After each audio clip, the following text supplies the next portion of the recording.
Puji Tuhan, Bapak Ibu yang dikasihi oleh Tuhan, sehari ini kita akan kembali merenungkan kebenaran firman Tuhan yang saya beri tema berserah kepada Tuhan. Kita buka di dalam 2 Tawari pasal 30 di ayat yang ke-8 sampai dengan ayat yang ke-9. Saya akan bacakan firman Tuhan. Sekarang janganlah tegar tengkuk seperti nenek moyangmu, serahkanlah dirimu kepada Tuhan dan datanglah ke tempat kudus yang telah dikuduskannya untuk selama-lamanya, serta beribadahlah kepada Tuhan Allahmu, supaya murkanya yang menyala-nyala undur daripadamu. Karena bila mana kamu kembali kepada Tuhan, maka saudara-saudaramu dan anak-anakmu akan mendapat belas kasihan dari orang-orang yang menawan mereka, sehingga mereka kembali ke negeri ini.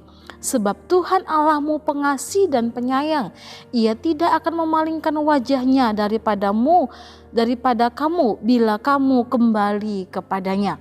Puji Tuhan, Bapak Ibu yang diberkati oleh Tuhan.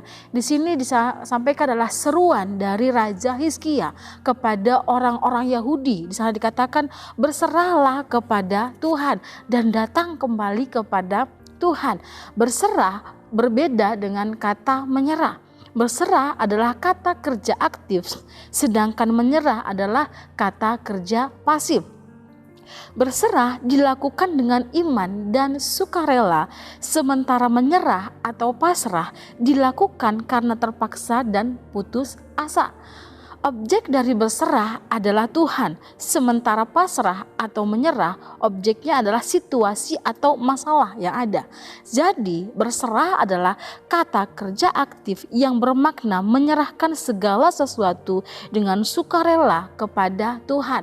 Atau dengan kata lain, berserah kepada Tuhan artinya membiarkan Tuhan memproses kita dengan caranya Tuhan. Sedangkan kata menyerah atau pasrah adalah kata kerja pasif yang bermakna menyerah karena keadaan atau situasi yang tidak berdaya, atau ungkapan yang mencerminkan keputusasaan dan menyerah pada keadaan. Bapak Ibu yang diberkati oleh Tuhan, seruan yang disampaikan oleh Hizkia kepada umat Tuhan, bagaimana saya katakan berserah kepada Tuhan, membiarkan Tuhan memproses, membiarkan Tuhan, mengizinkan Tuhan membentuk setiap kehidupan anak-anak Tuhan. Karena ketika itu mereka dalam situasi yang tidak baik, ada musuh yang menyerang mereka, keadaan-keadaan yang mereka alami orang-orang Yahudi adalah keadaan yang tertekan karena ada banyak musuh yang ingin menyerang mereka, sehingga saat dikatakan yang dilakukan oleh Hizkia adalah berserah kepada Tuhan. Hizkia terkenal sebagai raja yang dekat dengan Tuhan, raja yang bergaul karib dengan Tuhan, raja yang menyerahkan hidupnya kepada Tuhan di dalam selama dia memimpin sebagai seorang raja. Mazmur 37 di ayat yang kelima di sana dikatakan, serahkanlah hidupmu kepada Tuhan dan percayalah kepadanya dan Ia akan bertindak. Bapak Ibu yang diberkati Tuhan, saya katakan bahwa serahkanlah hidupmu kepada Tuhan. Percayakan Tuhan dalam hidupmu, membiarkan Tuhan membentuk setiap hidup kita, menyerahkan segala sesuatu, segala keadaan, segala situasi kita kepada Tuhan. Memiliki iman dalam hidup kita bahwa Tuhan mampu memulihkan segala keadaan. Tuhan mampu memulihkan situasi yang tidak baik menjadi situasi yang baik.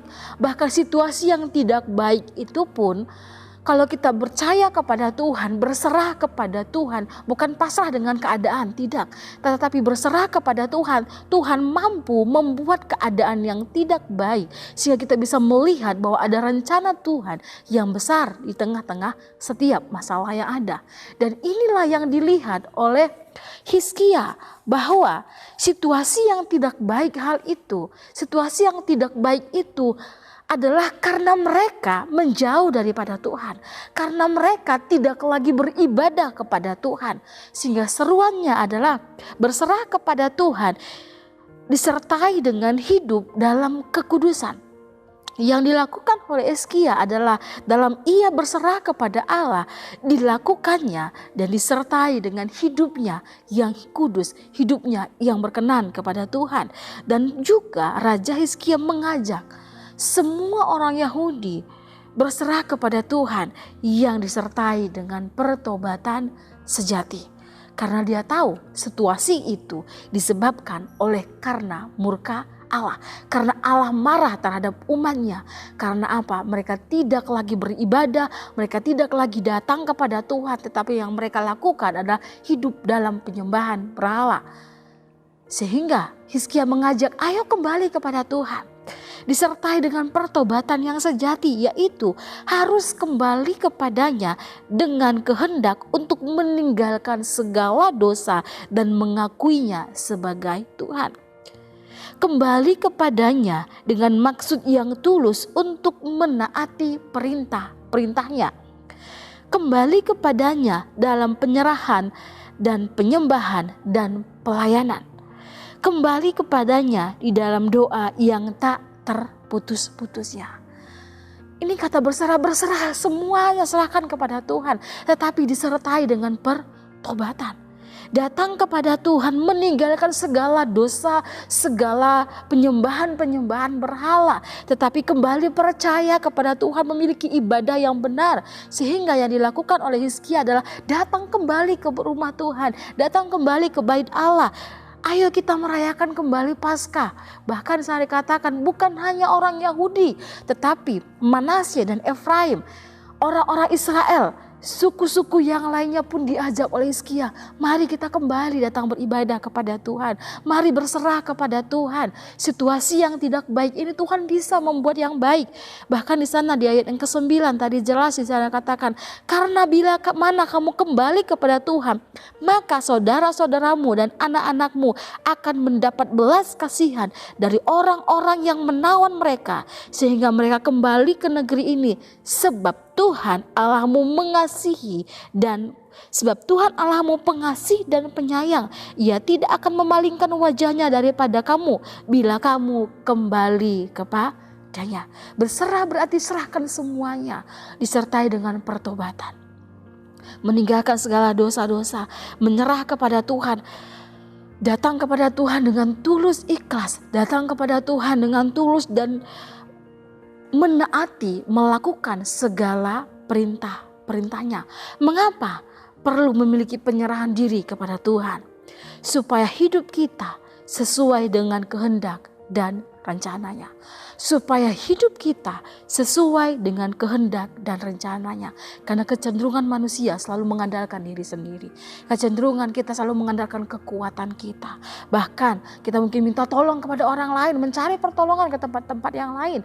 Bahwa Tuhan katakan Tuhan mampu menolong kita ketika kita berserah kepada Tuhan. Bapak Ibu yang dikasih oleh Tuhan, inilah ajakan Hizkia. Juga ajakan kepada setiap kehidupan kita sebagai anak-anak Tuhan. Supaya apa? Kita datang kepada Tuhan, berserah kepada Tuhan. Datang kepada Tuhan, berserah kepada Tuhan, disertai dengan pertobatan sejati. Beribadah kepada Tuhan dengan tulus, melakukan kebenaran firman Tuhan, melayani Tuhan, memuliakan Tuhan dengan hati yang tulus. Sehingga kata firman Tuhan, Tuhan bisa mengubah keadaan yang tidak baik itu menjadi sesuatu yang baik. Karena apa? Tuhan kita adalah penuh dengan pengasih. Tuhan kita adalah Tuhan yang penyayang. Hasilnya adalah Allah mendengar doa mereka. Di ayat yang ke-27, 2 Tawari pasal 30 ayat yang ke-27 di sana dikatakan, sesudah itu para imam Lewi sesudah itu para imam Lewi bangun berdiri dan memberkati rakyat. Suara mereka didengar Tuhan dan doa mereka sampai ke tempat kediamannya yang kudus di surga. Sangat dikatakan suara mereka didengar oleh Tuhan. Suara mereka sampai ke surga di tempat kudusnya Tuhan. Karena apa? Mereka berserah kepada Tuhan yang disertai dengan pertobatan yang sejati. Dengan berserah diri kepada Tuhan, maka Tuhan pun akan bertindak. Murka Tuhan yang menyala-nyala akan surut. Tuhan akan berbelas kasihan dan memberkati mereka. Tuhan akan memberikan kesembuhan dan pemulihan dalam jasmani dan rohani. Berkat ini bukan hanya untuk orang Israel, tetapi juga untuk kita. Tuhan akan memulihkan keadaan kita, memulihkan keluarga kita yang mungkin hari-hari ini keluarga yang hancur, keluarga yang berantakan. Tetapi ketika kita datang kepada Tuhan, berserah kepada Tuhan, menyerahkan semua, beriman kepada Tuhan yang disertai dengan pertobatan, yakinlah Tuhan mampu memulihkan, yakinlah Tuhan mampu menyembuhkan segala jenis penyakit kita, baik sakit secara fisik maupun secara jiwa kita yang mungkin jiwa kita yang tertekan, jiwa kita yang tidak baik-baik saja, tetapi Tuhan mampu memberi kelegaan, Tuhan mampu memberikan sukacita ketika kita berserah kepada Tuhan. Milikilah penyerahan penuh kepada Tuhan, karena Dia tahu yang terbaik bagi kita dan tidak ada rencananya yang gagal atau salah dalam setiap hidup kita. Segala sesuatu yang Tuhan kerjakan adalah yang terbaik. Bagian kita sebagai anak-anak Tuhan adalah berserah kepada Tuhan. Puji Tuhan, Tuhan Yesus memberkati kehidupan kita. Terima kasih telah mengikuti renungan 79. Kiranya dapat menjadi berkat bagi kita semua. Bapak, Ibu, saudara-saudari yang ingin didoakan untuk pokok-pokok doa tertentu, menceritakan kesaksian, baik mujizat kesembuhan, pemulihan, masalah keluarga, dan lain-lain, dapat disalurkan melalui chat WhatsApp ke nomor berikut 081327420088. Puji Tuhan, Tuhan Yesus memberkati. Kita berdoa. Terima kasih Bapa, terima kasih Roh Kudus buat kebenaran firman-Mu yang boleh kami dengar pada saat hari ini. Bila firman-Mu menjadi kekuatan dalam hidup kami, untuk kami selalu berserah kepada Tuhan, berserah dalam setiap rencana Tuhan, berserah dalam setiap kehendak Tuhan. Dalam berserah kami disertai dengan pertobatan sejati, disertai dengan hidup kami yang hidup benar di hadapan Tuhan. Dan kami yakin dan percaya segala sesuatu yang tidak baik, Tuhan mampu membuat menjadi baik. Segala kehidupan kami, keluarga kami, hidup kami, Tuhan mampu pulihkan dengan begitu baik, sehingga kami boleh melihat setiap rencana-Mu indah dalam setiap kehidupan kami. Berkati meteraikan firman-Mu di dalam hidup kami. Terima kasih Tuhan, terima kasih Bapa. Keluarga GPDS Sade Magelang hendak merenungkan titah-titah-Mu dan mengamat-ngamati jalan-jalan-Mu. Keluarga GPDS Sade Magelang akan gemar dalam ketetapan-ketetapan-Mu, firman-Mu tidak akan kami lupakan. Dalam nama Tuhan Yesus kami berdoa, haleluya, amin.